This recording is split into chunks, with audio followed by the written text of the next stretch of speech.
Sahieh Eal-Bukhari 391 narrated Anas bin Malik, Allah's Messenger, said, "Whoever prays like us and faces our Qibla and eats our slaughtered animals is a Muslim and is under Allah's and His Apostles' protection. So do not betray Allah by betraying those who are in His protection." Sahieh Eal-Bukhari 392 narrated Anas bin Malik, Allah's Messenger, said, "I have been ordered to fight the people till they say, 'None has the right to be worshipped but Allah.' And if they say so, pray like our prayers, face our Qibla and slaughter as we slaughter, then their blood and property will be sacred to us and we will not interfere with them except legally and their reckoning will be with Allah." Sahieh Eal-Bukhari 393 narrated Maymun bin Sia that he asked Anas bin Malik, "O Abu Hamza, what makes the life and property of a person sacred?" He replied, "Whoever says, 'None has the right to be worshipped but Allah,' faces our Qibla during the prayers, prays like us and eats our slaughtered animal, then he is a Muslim, and has got the same rights and obligations as other Muslims have." Sahieh Eal-Bukhari 394 narrated Abu Ayyub al-Ansari, the Prophet, said, "While defecating, neither face nor turn your back to the Qibla, but face either east or west." Abu Ayyub added, "When we arrived in Sham we came across some lavatories facing the Qibla. Therefore we turned ourselves while using them and asked for Allah's forgiveness." Sahieh Eal-Bukhari 395, 396 narrated Amr bin Dinar, "I asked Ibn Umar, can a person who has performed the tawaf around the Kaaba for Umrah but has not performed the Sa'i tawaf of Safa and Marwa, have a sexual relation with his wife?" Ibn Umar replied, "When the Prophet reached Mecca he performed the tawaf around the Kaaba, circumambulated it 7 times, and offered a 2-rakat prayer at the place behind the station of Abraham, and then performed the tawaf Sa'i of Safa and Marwa, and verily in Allah's Messenger, you have a good example."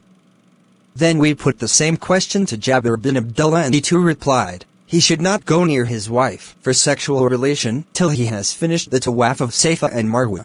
Sahieh Eal-Bukhari 397 narrated Mujahid, someone came to Ibn Umar and said, "Here is Allah's Messenger, entering the Kaaba." Ibn Umar said, "I went there but the Prophet had come out of the Kaaba and I found Bilal standing between its 2 doors. I asked Bilal, 'Did the Prophet pray in the Kaaba?' Bilal replied, 'Yes, he prayed 2 rakat between the 2 pillars which are to your left on entering the Kaaba.'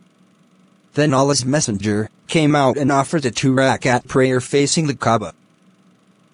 Sahieh Eal-Bukhari 398 narrated Ibn Abbas, "When the Prophet entered the Kaaba, he invoked Allah in each and every side of it and did not pray till he came out of it, and offered a 2-rakat prayer facing the Kaaba and said, 'This is the Qibla.'"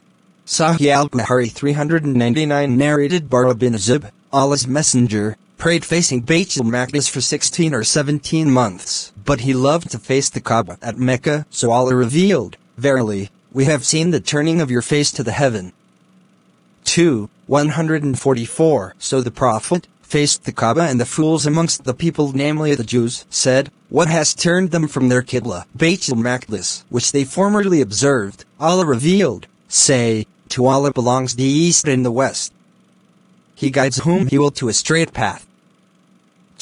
142 A man prayed with the Prophet facing the Kaaba and went out.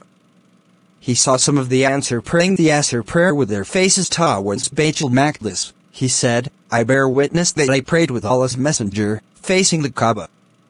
So all the people turned their faces towards the Kaaba. Sahieh Eal-Bukhari 400 narrated Jabir, Allah's Messenger used to pray optional, non-obligatory prayer while riding on his mount Rahila wherever it turned, and whenever he wanted to pray the compulsory prayer he dismounted and prayed facing the Qibla.